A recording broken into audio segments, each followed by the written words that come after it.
Lods, at nagbabalik na naman tayo. Welcome back sa ating munting channel, sa ating Ortec TV official. So ayan, at ito meron ako i-share sa inyo. So hindi natin patatagalin pa, isa na namang AVR model USB-C 3000N or 3000 watts na AVR, automatic voltage regulator, power source ang brand. So ayan. So problem nito mga Lods ay walang power. Walang kilikili power. So ito, plug natin. So ayan, naka-plug na yan. So walang power. So ayan, at meron tayong napansin sa kanyang mga wire. So baka may mga inverter, mga AVR kayong wala ng power. So ayan, at i-check nyo yung mga wiring nyo, no? So ayan, need na palitan ng mga bagong wire. So ayan, marupok na yan. Nagwa-white na yung parang nagiging pulbos na yung niya. So need nyo nang palitan ng wire yan. Siguro sa tingin ko kaya walang power to dahil sa mga wire, no? So may problem yung wirings nya. So ayan. So ito, papalitan natin ng mga bagong wire to. Hindi naman ata sa to yung problem. Kasi yan, wala talaga.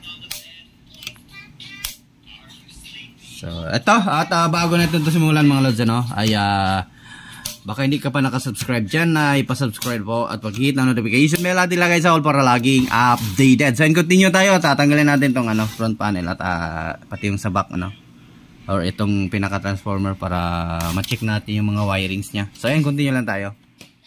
So ayan mga Lods, at ito sira yung kanyang AC cord or kanyang pinaka wire, no? So pinutol ko na, tinester ko. So dito yung problem. So papalitan ko lang siya ng papalitan ko lang siya talaga ng buong wire. So ito yung nya, may problem. So wala siyang wala nang connection. So parang na din to, parang naglobo na yung nya, pinaka plug. Papalitan na lang natin ng bagong wire. So rewiring ko din to, ito mga nag white so palitan din natin yan ng mga bagong wire. So ito, mayroon tayong THN dito na ito yung gagamitin natin. Pwede na to. Number 14. So ayan, continue lang tayo. So ayan mga Lods, at ito, natanggal na natin lahat ng wire. So ayan na yung nangyari sa kanyang wiring. So napalitan na natin. At dito naman, so ayan, palitan na din natin yung kulay red na ito. Pangit na kasi siya mga Lods, So ayan, at ito sa blue naman, ito yung sa blue natin na wire. Hindi yung sa black, papunta dito sa red. So yung galing dito, dito yan pupunta sa ating relay. Then itong color blue, dito yan nakatap So papunta yan doon sa kabilang transformer. So sa kabilang side. Kabilang side pala, kabilang transformer.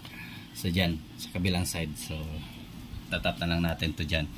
So ibalik na natin to para makapag wiring na tayo ng maayos So yan, ito lang naman siguro yung problem, kaya walang power. At yan, at pinalitan ko din ng isang socket kasi nga ayan, nahirapan ako pagtanggal nito. Hindi ko na matanggal, kinalawang. So yan So ito, continue tayo. At pause ko lang yung video. So ito mga Lods, at natapos na natin. Ayan na. So ito, niresolve natin ulit. So ayan, sana okay na to. So testing na natin. Lagay na natin to dito ulit. So ganyan lang mga Lods, kapag walang power na or walang output, so check lang kapag okay naman to. Once okay tong once gumaganyan yan, tapos walang output, so check nyo lang yung mga wire kasi nga katulad nito, makikita nyo puti-puti na yung mga wire nya. So malutong na So ito ngayon ay tetest na natin. So balik na muna natin itong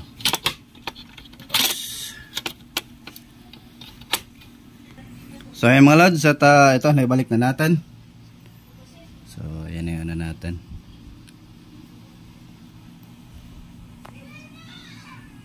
So ayan, testing natin kung gagalaw yung voltage arm natin, kung magkaka-power na ba. So naka-power on na para in case may problema, mabubunot agad natin So ayan. Ayun, okay na. So walang ilaw ata dito. Natanggal ata. Pero may power na siya mga lods. Kalawang na pala yung ilaw. Naputol siya mga lods. Yun o, kalawang na yung ilaw niya. So palitan muna natin siguro ng ilaw yan, ano. So post ko lang ulit yung video natin. Palitan natin, walang ilaw. So pero may output na. Goods na, ayan o. Tumutunog na yung motor natin sa high and low voltage. Yun, bumabalik. Quick start. So na quick start na.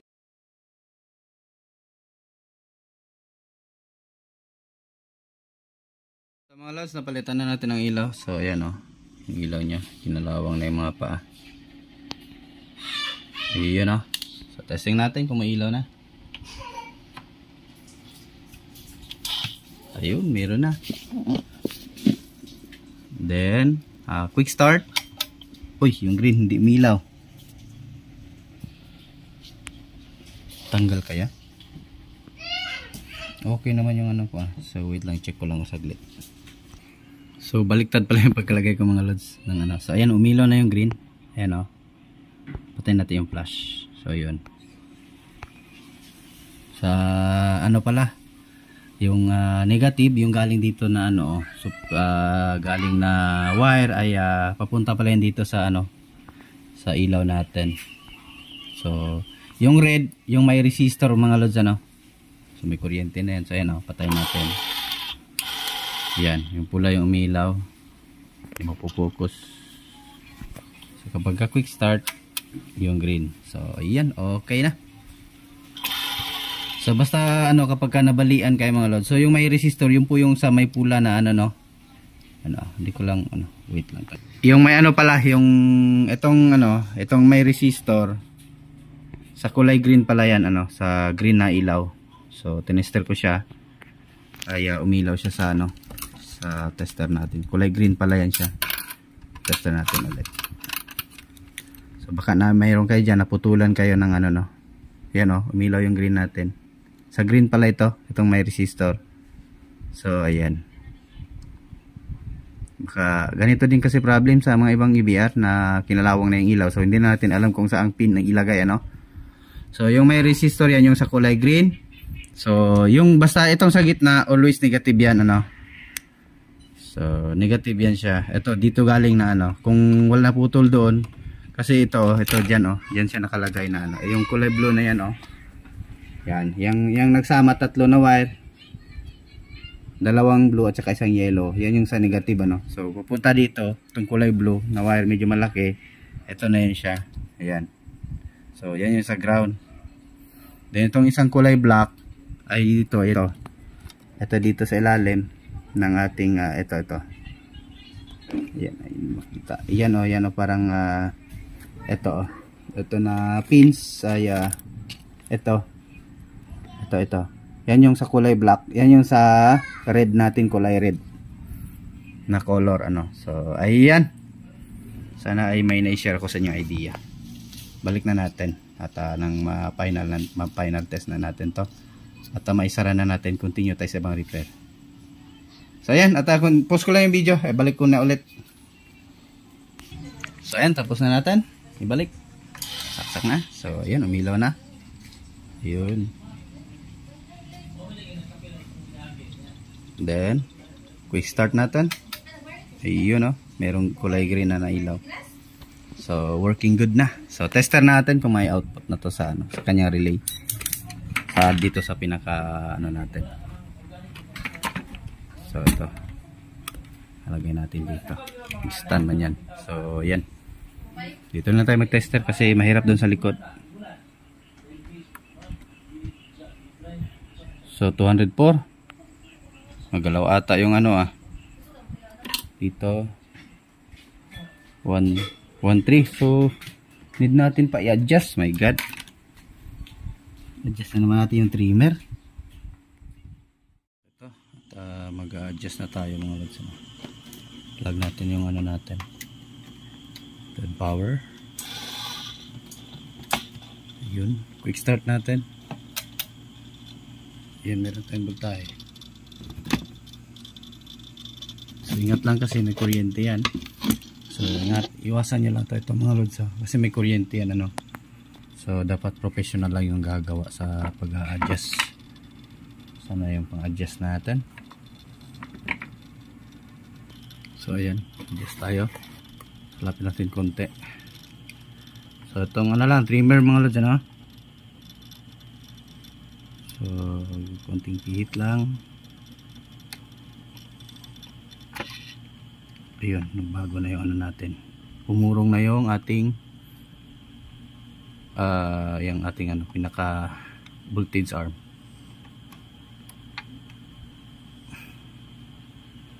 Yan, kung nakikita nyo yung voltahe natin, ayun. Pumurong din siya. Yun. Tignan mo yun, dumistansya na yung ating voltmeter papunta doon. So ayan, okay na yan. Or gawin natin 225 or 220 lang sarado. Pag ito gusto nyo 220, dahan-dahan lang sa pagpihit.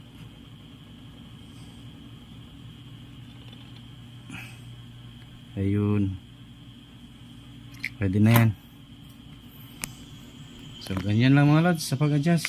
So ito, at daan na tayo sa ano, sa ating problema na low volt. Ayan, back to ano na ulit. So yung 110 natin, balik na yun sa 110. Yan. Yan, 110 na siya, di ba? So ayan, aux na.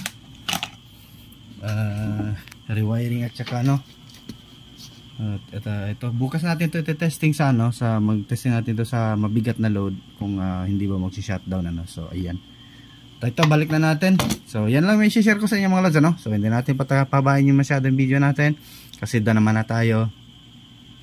Ayan, thanks for watching mga lods ano. So maraming salamat sa walang sawang suporta sa aking munting channel dyan. So lubos ako nagpapasalamat ano. So thank you talaga. At parami na tayo ng parami. So ayan, thank you. More blessings sa ating lahat at magandang buhay sa ating mga lods. Hanggang dito lang yung video natin. Bye bye mga lods.